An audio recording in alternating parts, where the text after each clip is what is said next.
Maintenant qu'on a vu comment trouver les images avec une méthode graphique, avec le tracé des rayons principaux, on va voir maintenant une méthode mathématique pour trouver les images et leurs caractéristiques. Donc on l'appelle aussi la méthode algébrique, par opposition à la méthode graphique, qui est celle qui utilise les rayons. L'avantage d'utiliser une méthode mathématique, c'est qu'elle va nous donner des résultats qui sont exacts. Alors que la méthode graphique va nous donner une position d'image, une hauteur d'image qui est approximative. Alors, regardons d'abord le cas pour une lentille convergente. Ici, vous avez l'objet qui est l'arbre. Et on a les points, bon, le foyer principal ici, le foyer secondaire, le centre de la lentille, l'axe principal. Ça, on a déjà tout défini ça. Et la distance focale F ici. Maintenant, ce qu'on va rajouter, c'est d'abord les deux paramètres par rapport à l'objet, c'est-à-dire la distance de l'objet, on va l'appeler DO. C'est la distance entre l'objet et le centre de la lentille. Donc, on l'appelle distance objet, tout simplement. Et son symbole, c'est DO. Ensuite, la hauteur de l'objet, on va l'appeler HO. Donc, c'est tout simplement la hauteur de l'objet. Si on regarde du côté de l'image, ici, même principe. Donc, la distance entre la lentille et l'image, on va l'appeler DI. Et ça, on va l'appeler simplement la distance image. Donc, si on résume, on a ici la distance objet et ici la distance image. Et finalement, on a la hauteur d'image HI, qui est bon, justement la hauteur de l'image. Si on regarde pour une lentille divergente, ben en fait, c'est les mêmes paramètres, c'est la même chose. Donc, DO, la distance entre l'objet et la lentille, HO, la hauteur de l'objet, HI, la hauteur de l'image, et DI, la distance entre l'image et la lentille. C'est les mêmes définitions. Là, une chose qui est très importante de comprendre avec ces paramètres-là, c'est qu'il y a une convention de signe qui est associée à ces paramètres numériques-là. Alors, la convention de signe, vous l'avez résumée dans le petit tableau ici. Si on parle d'abord de la distance image, la distance image va avoir un signe positif lorsque l'image est réelle, c'est-à-dire lorsqu'elle se trouve du côté des rayons réfractés. Donc, si vous voulez, à droite de la lentille dans nos schémas. À l'inverse, la distance image va avoir un signe négatif lorsque l'image est virtuelle, c'est-à-dire lorsqu'elle se trouve du côté des rayons incidents, donc à gauche sur nos schémas. Quand je dis à gauche, à droite, c'est toujours en assumant que l'objet est placé à gauche de la lentille. Donc en résumé, la distance image est positive lorsque c'est une image réelle et elle est négative lorsque l'image est virtuelle. Donc si on revient aux exemples qu'on avait ici, alors ceci par exemple, ça constitue une distance image positive. On a une image réelle. Alors que ici, vous voyez, c'est une distance image négative, puisqu'on a une image virtuelle dans ce cas-ci. Puisque l'image se forme du côté gauche, donc du côté de l'objet, du côté des rayons incidents. Donc ça, c'est une image virtuelle. C'est donc une distance image négative. Alors qu'ici, on avait une image réelle, et donc on avait une distance image positive. Alors ça, la convention de signe, il faut la connaître. C'est très important. La deuxième paramètre, c'est la longueur focale F. Alors, c'est simple, la focale va être positive lorsque la lentille est convergente et la longueur focale va être de signe négatif si la lentille est divergente. Donc, si on revient dans notre exemple ici, ceci constitue donc une longueur focale positive, c'est une lentille convergente, et ceci, le F ici, c'est une distance focale négative en réalité, puisque c'est une lentille divergente. C'est-à-dire que dans nos équations, il va falloir qu'on mette un nombre négatif pour F si on a une lentille divergente. La hauteur de l'image HI va être positive si l'image est droite. Quand on dit droite, ça veut dire du même sens que l'objet. Et la hauteur de l'image va être négative lorsque l'image est inversée par rapport à l'objet. Donc, par exemple, ici, mon HI, il est négatif pour cette image-là, parce que mon image est inversée. Et ici, mon HI, dans cette situation-ci, il est positif, puisque mon image est droite. Le grandissement, symbole G majuscule, c'est la même convention, donc il va être positif si l'image est droite et négatif. Le grandissement va être négatif si l'image est inversée. Maintenant qu'on a en tête cette convention de signe, on va revenir aux formules. Donc il y a deux formules qui vont nous permettre de résoudre tous ces problèmes-là.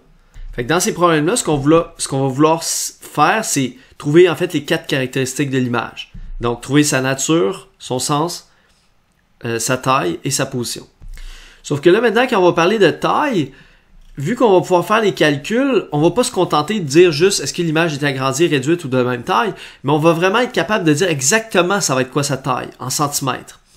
Même chose pour la distance, plutôt que juste dire elle va se trouver entre là et là, on va pouvoir dire exactement où l'image va se trouver par rapport à la lentille. Alors, la première formule, c'est la formule qui permet de calculer la position de l'image. Donc, le but principal là, de cette formule-là, c'est-à-dire la grande majorité du temps, on utilise cette formule-là pour aller chercher DI, donc la distance de l'image, donc où se trouve l'image.